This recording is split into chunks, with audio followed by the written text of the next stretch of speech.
منیرم انشاءاللہ کربلا کربلا انشاءاللہ انشاءاللہ کربلا کربلا منیرم انشاءاللہ کربلا کربلا انشاءاللہ انشاءاللہ اشرح لي صدري ويسر لي امري واحلل عقدة من لساني يفقهوا قولي صلوات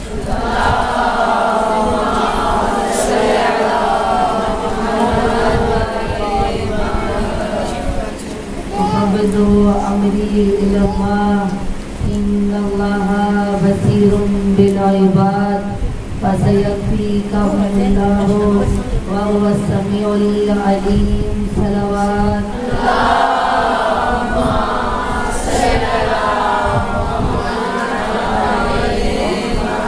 بسم الله الرحمن الرحيم الحمد لله الذي لا يبلغ مدحته القائلون ولا يحصي نعماءه العاتون ولا يؤدي حقه المجتهدون الذي ليس لصفته حد محدود ولا نعت ممدود فدر الخلائق بقدرته ونشر الرياح برحمته ثم الصلاة والسلام على أشرف الأنبياء والمرسلين وخاتم النبيين أبي القاسم محمد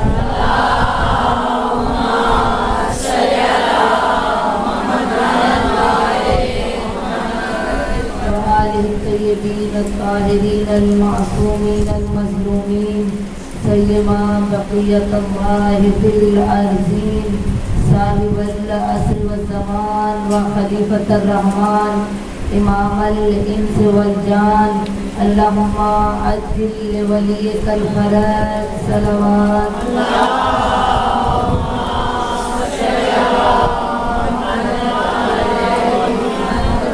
وآله الطيبين الطاهرين المعصومين المظلومين أما بعد فقد قال تبارك وتعالى في كتابه المجيد والفرقانه الحميد وقوله الحق وهو أصدق الصادقين بسم الله الرحمن الرحيم اقترب للناس حسابهم صلوات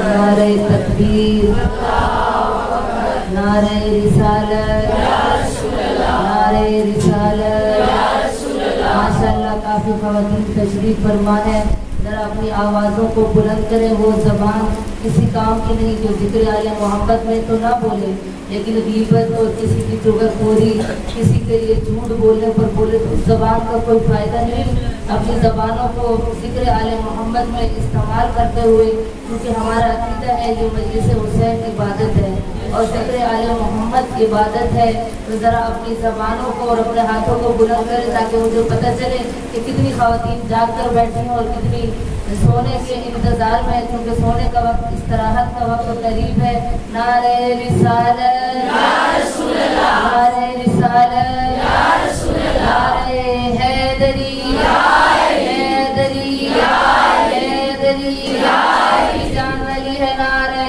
حیدری یا پہچان والی ہے نعرہ حیدری یا ایمان والی ہے نعرہ حیدری یا نعرہ حیدری علی عقیدہ ہے کہ علی کا نام لینے سے ختم قرآن کا ثواب ملتا ہے ہاتھوں کو بلند کرے کہ نجف قوالی ہماری صدا پر لبیک کہے عبادت سمجھتے ہوئے اور معرفت علی ابن ابی طالب رکھتے ہوئے اس عقیدت و مودت و احترام سے علی ابن ابی طالب کو پکارے کہ وہ ہماری صدا پر لبیک کہیں اور کہیں کہ میرے چاہنے والے مجھے پکارے اپنی حاجات کو اپنے ذہنوں میں رکھتے ہوئے بیمار میری مائیں بہنیں اپنی بیماریوں کو ذہنوں میں رکھتے ہوئے مشکلات والی میری مائیں بہنیں اپنی مشکلات کو ذہنوں میں رکھتے ہوئے نجف کے والی کو صدا دینے کہ نجف کا والی ہماری صدا پر لبیک کہے اور کہے کہ میرے چاہنے والے مجھے پکار رہے ہیں. کل کفا کو, حاجت روا کو, انما کو پکارنا ہے جس نے ولیوں کی مدد کی, نبیوں کی مدد کی, ہر بندہ مومن کی مدد کرنے والا, ہر عاصی و گنہگار کی پہلی رات قبر میں آنے والے کو پکارنا ہے.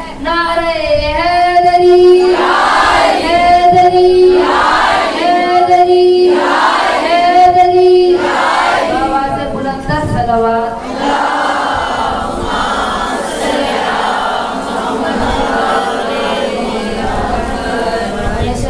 سب سے پہلے تمام تر تعریفیں, تمام حمد و ستائش اس خالق حقیقی کے لیے کہ جس کے قبضہ قدرت میں ہماری جانیں ہے. وہ عظیم پروردگار جو اپنے بندوں پر سب سے زیادہ مہربان ہے. وہ عظیم پروردگار کہ یہ دنیا تو جس پر رحم نہ کرے اور ظلم کر سکتی ہے, لیکن پروردگار اپنے مخلوق پر ظلم نہیں کر سکتا. یہ ہماری دنیا کا عقیدہ ہے. آل محمد کے چاہنے والے کا یہ عقیدہ نہیں ہو سکتا. یہ دنیا کا عقیدہ ہے. اگر ہم سے کسی ماں سے جوان بیٹا لے لیا جائے تو وہ نعوذ باللہ من ذالک کہتی کہ خدا نے مجھ پر ظلم کیا, میرا تو ایک ہی سہارا تھا. اگر کوئی گھر میں بیماری آ جائے, خدا اپنے مومن بندے سے امتحان لیتا ہے اور ہم یہ سمجھتے ہیں کہ یہ بیماری آ گئی, یہ خدا نے ہمیں مشکل میں ڈال دیا. خدا آزمانا چاہتا ہے اپنے بندوں کو, دیکھنا چاہتا ہے کہ کون ہے کہ جو اس امتحان میں کامیاب ہو جاتا ہے. ہر ایک بندہ نہ دیندار بن سکتا ہے, ہر ایک بندہ نہ مومن بن سکتا ہے, لیکن یہ کہ وہ انسان جو خود کوشش کرے. اگر یہ انسان کوشش کرے تو خدا فرمائے اس انسان کے لیے کچھ بھی مشکل نہیں ہو, کیونکہ خدا قرآن میں کہہ رہا ہے سخر لکم ما فی السماوات و ما فی الارض, کہ اے انسان, اے میری مخلوق, میں نے تیرے لیے مسخر کر دیا ہے. اس آسمان کو تیرے لیے مسخر کر دیا ہے, اس زمین کو تیرے لیے مسخر کر دیا ہے. اور اسی لیے عزیزان گرامی آج دیکھیں انسان کتنی پرواز کرتا جا رہا ہے. ہر کوئی اپنی منزل پر پہنچنا چاہتا ہے. ہر انسان کا کوئی نہ کوئی مقصد ہے. آپ مجلس حسین میں آئے, آپ کا بھی ایک مقصد ہے. میں منبر پر بیٹھی ہوں, میں بھی کسی مقصد کے تحت بیٹھی ہوں. قاری مجلس نے جو مجلس نے انعقاد کیا ان کا بھی ایک مقصد ہے. لیکن اگر اس مقصد کے اندر رضائے پروردگار نہ ہو, خوشنودی پروردگار نہ ہو, تو عزیزان کرام اس مقصد کا کوئی فائدہ نہیں. ہمیں دنیا تو مل جائے گی لیکن ہمارا آخرت میں حصہ نہیں ہوگا. اور دیکھیے ہمارے خدا کے کتنے نبی ہیں, ہمارے اہل بیت نے کتنے امتحانات دیے, کتنی مشکلات برداشت کی, اور اللہ نے ان کو امتحان میں ڈالا. کہ حضرت ایوب نبی, کہ دیکھیں ان کے اوپر کتنی مشکلات آئی. جب اللہ نے شیطان سے کہا کہ دیکھو کہ میرا بندہ, میرا نبی کتنا میری تسبیح و تحلیل کرتا ہے, کتنی میری حمد و ستائش کرتا ہے, تو شیطان نے کہا جب تو نے سب کچھ اس کو عطا کیا ہے, اس کو اولاد بھی دی ہے, تو نے اس کو مال بھی دیا ہے, تو نے اس کو زر بھی دیا ہے, ہر چیز تو حضرت ایوب کے پاس ہے, تو اس نے تو خدا کا شکر کرنا ہے. اگر اس کے پاس کچھ نہیں ہوگا تو پھر میں دیکھتا ہوں کہ تیرا نبی کیسے تیری تسبیح و تحلیل کرتا ہے. اور اللہ نے حضرت ایوب کا امتحان شروع کر دیا, اور پھر سب سے پہلے حضرت ایوب سے ان کا مال لے لیا, پھر اس کے بعد ان کی اولاد لے لی, ان کے اوپر پھر اللہ نے بیماری چھوڑ دی. اور بیماری بھی ایسی, آپ لوگ ماشاءاللہ مجالس کی زینت خواتین ہیں, مجالس سنتی رہتی ہیں کہ حضرت ایوب کے جسم پہ کیڑے پڑ گئے تھے, لیکن پھر بھی خدا کی حمد و ثنا نہیں چھوڑی. میں اور آپ ہوتے تو ہم تو ایک دفعہ ہی اگر کوئی پیٹ میں درد ہو تو ہی بلبلا پڑتے ہیں, چلاتے ہیں کہ خدا نے ہمیں پیٹ کا درد کیوں دے دیا, ہم کیوں مشکل میں گرفتار ہو گئے, یا باراللہ ہم سے صبر نہیں ہوتا, یا باراللہ ہمیں مشکل میں نہ ڈال, ہم مشکل میں پڑنا ہی نہیں چاہتے. عزیزان گرامی حضرت ایوب نبی جو ہمارے نبی تھے, اور دیکھیے کہ کہا تاریخ کہتی ہے, یہ قرآن کا واقعہ ہے کہ حضرت ایوب نبی اپنے جسم سے اگر کوئی کیڑا اتر جاتا تو اس کو دوبارہ اپنے جسم میں مبارک پر رکھتے تھے. کیوں رکھتے تھے؟ وہ کہتے تھے اس کیڑے سے مخاطب ہو کر کہ تیرا رزق اللہ نے میرے بدن میں رکھ دیا. عزیزان گرامی ذرا سوچئے, وہ ایوب نبی, اور پھر اللہ نے وہ کتنا امتحان لیا کہ جو بڑے بڑے انبیاء امتحان نہیں دے سکے, وہ اللہ نے امتحان حضرت ایوب سے لیا. کہ حضرت ایوب کی جو زوجہ تھی, کہا وہ مصر کے جناب مصر سے تعلق رکھتی تھی,